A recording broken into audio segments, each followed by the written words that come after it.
Konon, pada zaman dahulu kala, di daerah Dumai berdirilah sebuah kerajaan bernama Sri Bunga Tanjung. Kerajaan ini diperintah oleh seorang ratu yang bernama Ciksima. Ratu ini memiliki 7 orang putri yang elok nan rupawan, yang dikenal dengan Putri Tujuh. Dari ketujuh putri tersebut, putri bungsulah yang paling cantik, namanya Mayang Sari. Putri Mayang Sari memiliki keindahan tubuh yang sangat mempesona. Kulitnya lembut bagai sutra, wajahnya elok berseri bagaikan bulan purnama, bibirnya merah bagaikan delima, alisnya bagai semut beriring, rambutnya panjang dan ikal, terurai bagai mayang. Karena itu, sang putri juga dikenal dengan sebutan Mayang Mengurai. Pada suatu hari, ketujuh putri itu sedang mandi di lubung sarang Dumai. Adik-adikku, sungguhlah kalian cantik rupawan. Kakakku yang kediri, kau memiliki rambutnya hitam, panjang, dan lembut. Mayang Kemboja kakakku, engkau memiliki mata yang indah. Adikku Mayang Lili, kau memiliki suara yang indah untuk bernyanyi. Mayang Anggrek, engkau memiliki kepintaran seperti ibunda. Mayang Mawar, kamu juga memiliki kebijaksanaan yang sama seperti ibunda. Adik bungsuku Mayang Sari, kau memiliki semua yang kami punya. Terima kasih kakak-kakakku, aku menyayangi kalian semua. Karena asyik berendam dan tak menyadari ada beberapa pasang mata melihat mereka, yang ternyata adalah Pangeran Empang Kuala dan para pengawalnya. Mereka mengamati ketujuh putri tersebut dari balik semak-semak. Secara diam-diam, sang pangeran terpesona melihat kecantikan salah satu putri, yang tak lain adalah Putri Mayang Sari. Aduhai, rupawan sekali mereka. Pangeran benar, mereka putri-putri dari kerajaan Sri Bunga Tanjung, Pangeran. Ya. Dumai. Gadis-gadis itu. Kata-kata itu terus terucap dalam hati Pangeran Empang Kuala. Rupanya, sang pangeran jatuh hati kepada putri. Karena itu, sang pangeran nak berniat untuk meminangnya. Beberapa hari kemudian, sang pangeran meminta sang raja, ayahnya, untuk melamar putri itu yang diketahui bernama Putri Mayang Sari. Wahai ayahanda, antarkanlah ke tempat sirimu sebagai pinanganku pada keluarga Sri Bunga Tanjung. Baiklah anakku. Pergilah beserta 2 pengawalnya ke kerajaan Sri Bunga Tanjung. Sesampainya di kerajaan Sri Bunga Tanjung, raja beserta pengawalnya disambut baik oleh Ratu Ciksima. Saya raja dari kerajaan seberang. Dan apa maksud kedatangan raja kemari? Saya bermaksud nak meminang putri ratu. Putri kami yang manakah? Kami punya 7 putri, wahai raja. Bisakah kami melihat ke-7 putri tersebut? Ya, sebentar. Pelayan, Ya. tolong panggilkan 7 putriku ke sini. Baik, ya. Tak lama kemudian datanglah Dayang dan ke-7 putri tersebut.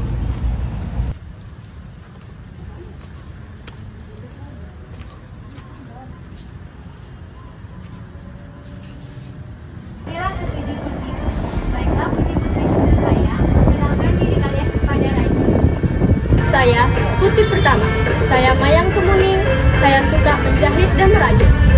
Saya putri kedua, Putri Mayang Melati, saya suka sekali berenang. Saya putri ketiga. Nama saya Mayang Mawar. Saya suka sekali memasak. Saya putri keempat. Saya Mayang Anggrek. Saya suka menari.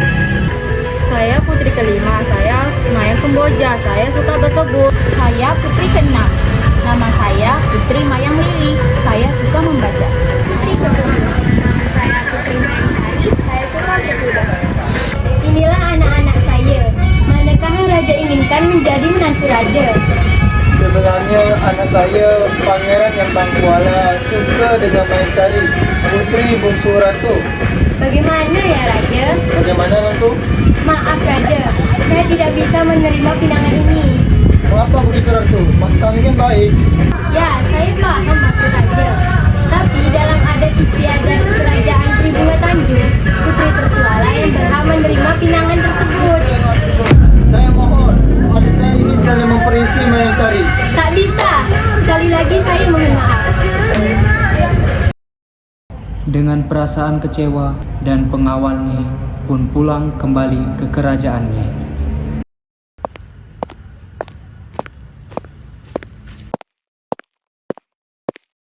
Apa yang bawa tempat itu lagi kemari?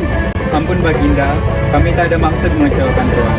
Keluarga kerajaan Sri Bunga Tanjung belum bersedia menerima permintaan Tuan untuk memperistri Putri Mengsar.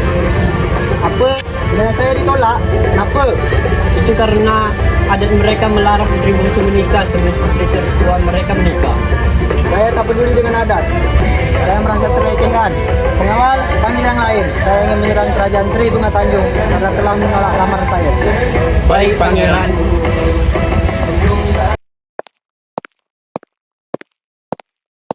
Amarah yang menguasai hati Pangeran Empang Kuala tak bisa dikendalikan lagi. Sang pangeran pun segera memerintahkan para panglima dan pasukan yang lain untuk menyerang kerajaan Sri Bunga Tanjung. Maka pertempuran antara kedua raja itu tak dapat dielakkan lagi. Sementara itu, di kerajaan Sri Bunga Tanjung, Ciksima segera melarikan ketujuh putrinya ke dalam hutan dan menyembunyikan mereka ke dalam sebuah lubang yang beratapkan tanah dan terlindung oleh pepohonan. Tak lupa pula, Ciksima membekali ketujuh putrinya tersebut makanan yang cukup untuk 3 bulan. Putri-putriku, kalian harus bersembunyi di sini. Untuk berjaga-jaga, Ibunda telah menyiapkan makanan untuk kalian selama 3 bulan. Baik, Ibunda, kami akan bersembunyi di sini. Ingat, jangan keluar sebelum Ibunda kembali. Baik, Ibunda, saya akan menjaga adik-adik saya.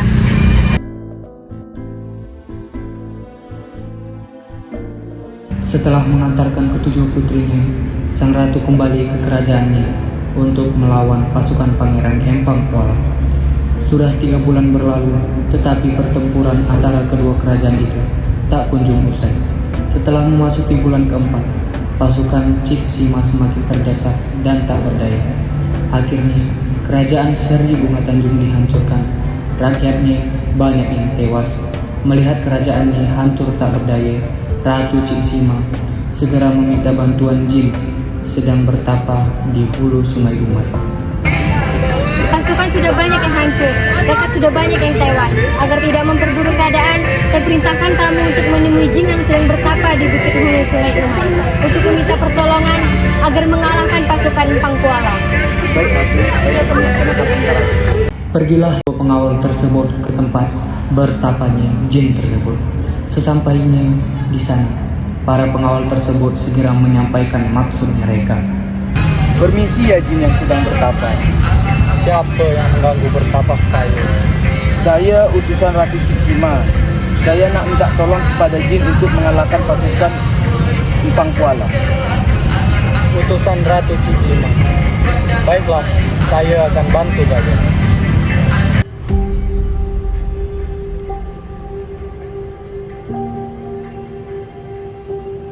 Setelah itu, pergilah para pengawal tersebut kepada ratu dan menyampaikan bahwa jin tersebut mau membantu. Suatu malam terjadi peristiwa yang sangat mengerikan. Secara tiba-tiba, pasukan Empang Kuala tertimpa beribu-ribu buah bakau yang jatuh dan menusuk ke badan para pasukan Pangeran Empang Kuala. Tak sampai separuh malam, pasukan Pangeran Empang Kuala dapat dilumpuhkan. Pada saat pasukan kerajaan Empang Kuala tak berdaya, datanglah utusan Ratu Ciksima menghadap Pangeran Empang Kuala. Hai orang Sri Bunga Tanjung, apa maksud kedatanganmu? Hamba datang nak menyampaikan pesan Ratu Ciksima agar pangeran mau menghentikan perang ini. Perbuatan kita ini telah merusak bumi Sakiranta bertua dan menodai pesisir Sri Bunga Tanjung. Siapa yang datang dengan niat buruk, malah petakalah yang akan menyimpannya. Sebaliknya, siapa yang datang dengan niat baik ke negeri Sri Bunga Tanjung, sejahteralah hidupnya. Baiklah, saya akan memberhentikan peperangan tersebut. Sadarlah Pangeran Empang Kuala bahwa dirinya lah yang memulai peperangan tersebut. Pangeran langsung memerintahkan pasukannya agar segera pulang ke negeri Empang Kuala. Maafkanlah saya karena telah memerangi kerajaan Sri Bunga Tanjung. Baiklah, saya telah memaafkan perbuatan. Terima kasih, Baginda. Keesokan harinya, Ratu Ciksima segera mendatangi tempat ketujuh putrinya yaitu di hutan. Alangkah terkejutnya Cik Sima melihat para putrinya sudah tidak bernyawa lagi. Ternyata Ratu Cik Sima lupa kalau bekal yang disediakan hanya cukup untuk 3 bulan. Sedangkan perang antara Ratu Cik Sima dengan Pangeran Empang Kuala berlangsung sampai 4 bulan. Akhirnya, karena tak kuat menahan kesedihan atas kematian ketujuh putrinya, maka Ratu Cik Sima pun jatuh sakit dan tak lama kemudian meninggal dunia.